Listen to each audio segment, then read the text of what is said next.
This is Hidden Killers with Tony Bruschi. Here now, Tony Bruschi. The cameras were smashed. Not one camera, multiple cameras. Cameras positioned around the property of an 84-year-old woman who lives alone in the Arizona desert. And according to a law enforcement source speaking with journalist Ashley Banfield, whoever did this knows exactly where those cameras were.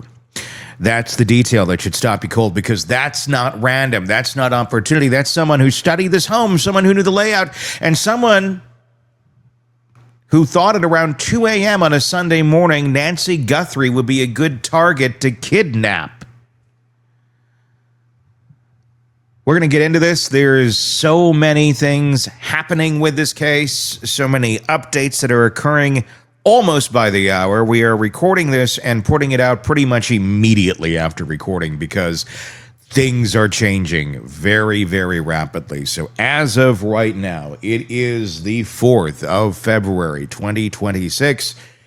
It's the morning hours. This is where we are at as of right now. I'm looking forward to getting your thoughts, your opinions in the comment section on our Substack or YouTube. The links are in the description. Let's get your thoughts there. We'll continue the conversation off the air. Let's continue with what we know as we begin our coverage on this heartbreaking story. Before we go any further, you need to understand who we're talking about. Nancy Guthrie is 84 years old. She's the mother of Savannah Guthrie, co-host of NBC's Today Show. She lives alone in the Catalina Foothills, an affluent area just north of Tucson. She's lived in this home since 1992. This isn't some mansion her famous daughter bought her. Nancy raised her family here. Her husband, Charles, died of a heart attack at 49 when Savannah was just 16 years old. Nancy raised 3 kids on her own after that. Neighbors describe her as kind, engaged with the community, and always smiling. Here's what matters for this case. Nancy is mentally sharp. The sheriff called her sharp as a tack. This is not a dementia situation. This is not a confused elderly woman who wandered off, but she has severe mobility limitations. The sheriff said she couldn't walk 50 yards by herself. She requires daily medication that, according to the sheriff, could be fatal if she misses it. She has a pacemaker, cardiac issues, and high blood pressure. And the place where she lives, Catalina Foothills. It's not a gated community. The properties out there are 1 to 4 acres each, no streetlights. Brian Entin from NewsNation has been doing some on-the-ground reporting. He's been reporting from the scene. Described it as pitch black at night. Houses set back from the road, separated by desert cactus. Even if neighbors have cameras, many of them don't reach the street. And the Mexican border is about 60 miles away. So what do we actually know about what happened? Saturday, January 31st. Nancy has dinner with her daughter, Annie. Annie drops her off at home between 9:30 and 9:45 p.m., gets her inside. Nancy goes to bed. No red flags. Just, a normal evening, as far as we know. And then comes Sunday, February 1st at around 2 a.m. According to law enforcement sources, Nancy's pacemaker stopped syncing with her Apple Watch. This is critical, so let me explain it. The pacemaker did not stop working. It lost its Bluetooth connections basically to the watch that syncs with it. That means Nancy was physically moved out of range of the Apple Watch. You get how that works, which was left inside the home. Law enforcement told Banfield that 2 a.m. is when investigators believe the kidnapping occurred. The sheriff was not officially confirming this time frame, but sources say that pacemaker disconnect is their timestamp. At around 11 a.m. on Sunday, a parishioner from Nancy's church called the family. Nancy didn't show up for the service. That is not like her. The family goes to the house, searches for about an hour, and calls 911 around noon. So the abduction window runs from roughly 9:45 p.m. Saturday to 2 a.m. Sunday, but investigators are reportedly zeroing in on that 2 a.m. moment is when she was taken. When law enforcement arrived at Nancy Guthrie's home, what they found painted a disturbing picture. There were signs of forced entry. That's been confirmed by sources to multiple outlets. Someone broke into this house. According to Banfield's law enforcement source, the back door was left wide open, not the front, the back. When Banfield asked the sheriff Monday night if Nancy was carried over the front door threshold, he told her, "I did not say the front door." So did the perpetrator come in through the back, leave through the back? We don't know yet. The sheriff has not officially confirmed which door was involved. See, there's a lot of chaos. I know we're a few days into the story now, but even a few days in, things are still rapidly changing and adjusting, and stories are coming together and then trying to decipher what's fact, what's not. There's a lot. I've been waiting on doing anything on this story for a few days, specifically for that dust to settle, and it's still very much a dust storm of information and chaos. But here's where we're at. Multiple law enforcement sources have reported blood inside the house. When asked directly about blood evidence, Sheriff Nanos declined to confirm, saying, "I'm not saying there's blood inside that house or outside that house, but..." Banfield source confirmed blood was found inside. And there's blood outside too, because Brian Entin, he was there. We saw it on camera. Brian's photographer walked up to the house on Tuesday. It's no longer a crime scene. It was released back to the family Monday evening, and he found visible blood on the ground near the doormat. Maybe you've seen the video. At the front stoop, still visible. Some red, some brown.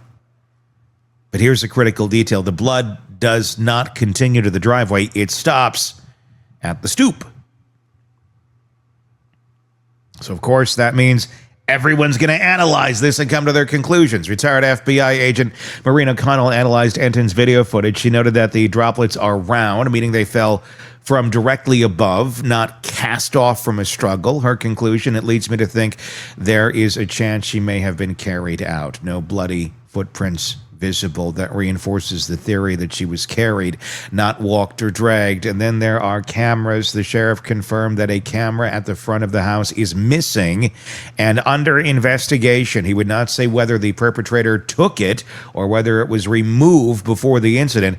But Banfield's law enforcement source went further, claiming that multiple cameras were smashed and that police took the smashed cameras as evidence.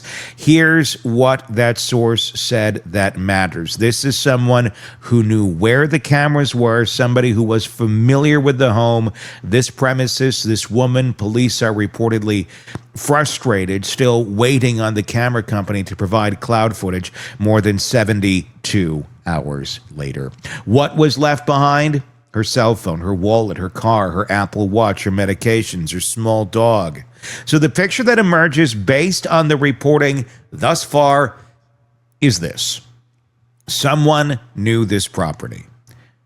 Who knew where the cameras were? Allegedly broke in through the back, encountered Nancy, blood reported inside, and may have carried her out through the front, where blood at the stoop shows round droplets from above with no footprints. The blood stops where a vehicle would have been waiting, and the back door was allegedly left wide open. An 84-year-old woman who can't walk 50 yards on her own, taken in the middle of the night in pitch darkness by someone who apparently knew exactly what they were doing. And this is where the investigation reportedly takes a turn.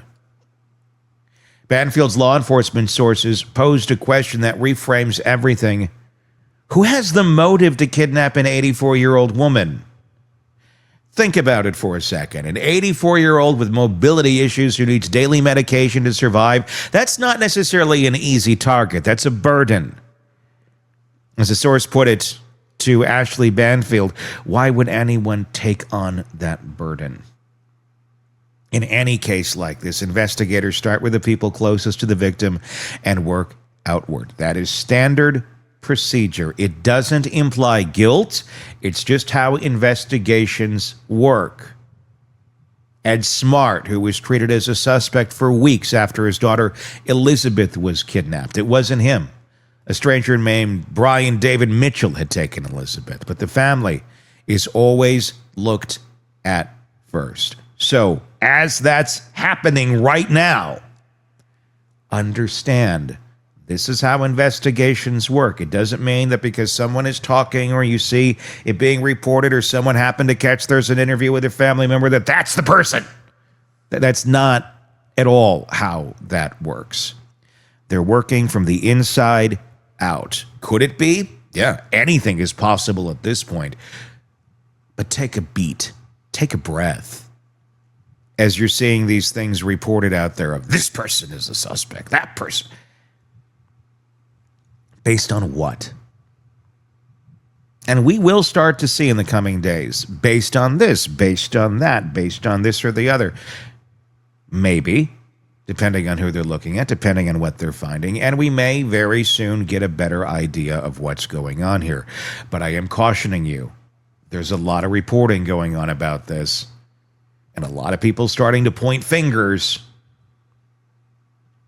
Be careful. It is very foggy out there right now.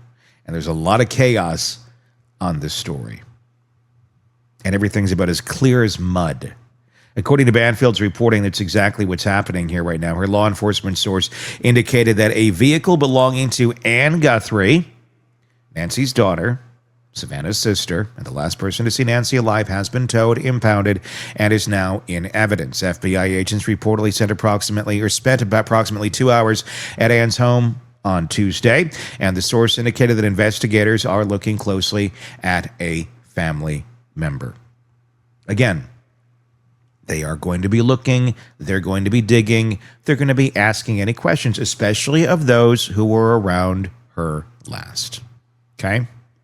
We're going to be very careful in how we frame this because we don't know anything and we're not implying anything about anyone. Guilt or anything. This is just essentially the movements of the investigation as of right now. Because someone's being looked at does not mean they're guilty. It means standard procedure. The car being impounded is a notable development.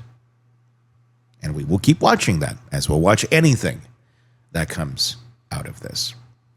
The experts have been weighing in with their own theories about what happened, and they vary in their theories. Retired FBI agent Maureen O'Connell thinks it could be someone Nancy intersected with at some point, a grocery delivery person who comes inside, sees your layout, notices no man in the house, gets familiar with the routine. Retired detective Chris McDonough agrees. He believes the abductor likely crossed paths with Nancy before, a gardener, delivery person, someone who knew she was 84 and living alone. Retired FBI agent Jeff Bennett raised another possibility, a burglary gone wrong. He said he sees it all the time in Los Angeles, burglaries that get interrupted, get out of hand, and turn into something worse. He also mentioned mistaken identity. He recently testified in a murder case where the suspect literally Googled the wrong house. Others have raised the possibility that Nancy was targeted because of Savannah's fame, but O'Connell pushed back on that. She said she doesn't think anyone who would know Nancy was Savannah's mother unless someone who worked in or around the house told them. I think that's ignorant to think. No. I think a lot of people probably know. You know who her daughter is, right? People know. And then O'Connell said something that's hard to mistake. There's someone sitting in their house right now following this case that knows most everything about this case, but they're keeping their mouth shut because it's a family member. But their heartstrings are being pulled left and right. Another observation, another theory. That's the problem right now. There's a lot of theories, and they're just that. The minds of this person, the minds of that person. I got my own. It doesn't mean they're based on anything other than where my brain happened to take me at the moment I've been thinking about this. Chaos.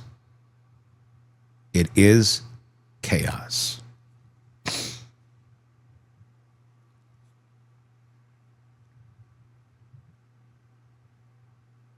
There's also the ransom notes that we've heard of. TMZ reported receiving an email demanding millions in Bitcoin with a deadline and an or else threat. The note allegedly contained details about what Nancy was wearing and damage to the house. A local Tucson TV station reportedly received a similar note. The sheriff acknowledged awareness of the notes but would not confirm their legitimacy. Ashley Banfield's source doesn't believe they're real. The source thinks, that source thinks it's just troublemakers inserting themselves into the story. Retired FBI Jeff Bennett said once the case goes public, every lunatic who thinks it's funny to call in will. 99.9% of the time, he says those tips are worthless. I don't know if it's quite that number, but who knows? The authorities are looking at that, and what they're doing is they're going to be cross-referencing at this moment in time what's in the letter. Is there anything there that could be only knowledge to whoever did this? There's a lot of information that's coming out. It's easy to guess at things, so you have that as well. Again, chaos, chaos, chaos. So where does the investigation stand as of this moment in time? No suspects officially identified. Nancy is past the 72-hour mark, and her medication could be fatal if missed.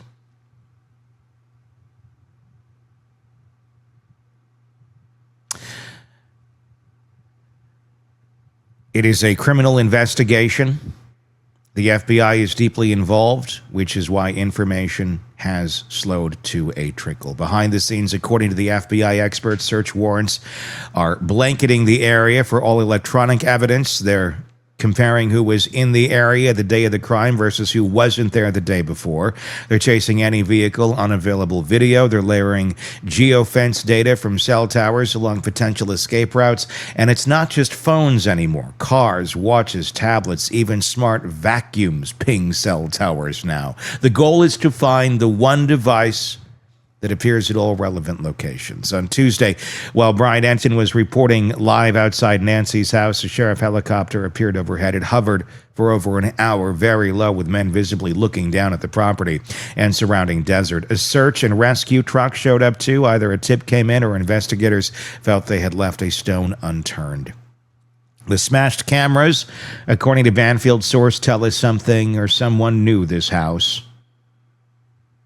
The reportedly open back door and blood on the front door suggest a path through the home. The 2 a.m. pacemaker disconnect gives investigators a window. The round blood droplets with no footprints suggest she may have been carried, and investigators are reportedly looking closely at those nearest to Nancy, which is standard, but the impounded vehicle is a development worth watching. Here's what we don't know. Why would someone take an 84-year-old woman who can barely walk, who needs medication to survive in the middle of the night? If this was about Savannah's fame, why? And why target her mom? Unless this is someone trying to send a message through a well-known person. What is that message? What could the goal be? Could there be foreign actors involved? Could this be a plot to create more divide in our country, depending on who it is that they find may be behind this? Everybody's got their theories, and they're based on grains of sand, including mine.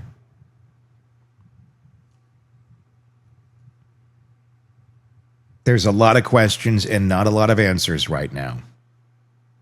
But it's important to ask those questions, and it's important to not go down the rabbit holes necessarily that lead absolutely nowhere. So I caution you, as you consume information about this, to be very, very careful. We will try and be very, very responsible here as we report on this, and very clearly let you know when what we're talking about is pure speculation, theory versus fact. Okay?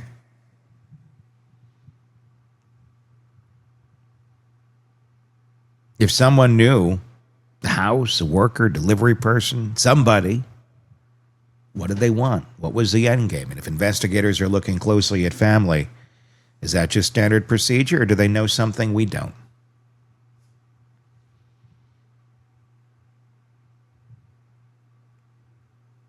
Nancy Guthrie has been missing now for more than 72 hours. She's 84. She has not had her medication since Saturday night. Someone out there knows what happened. The question is whether they'll come forward before it's too late, if it isn't already. Your thoughts in the comment section on YouTube or our Substack. The links are in the description.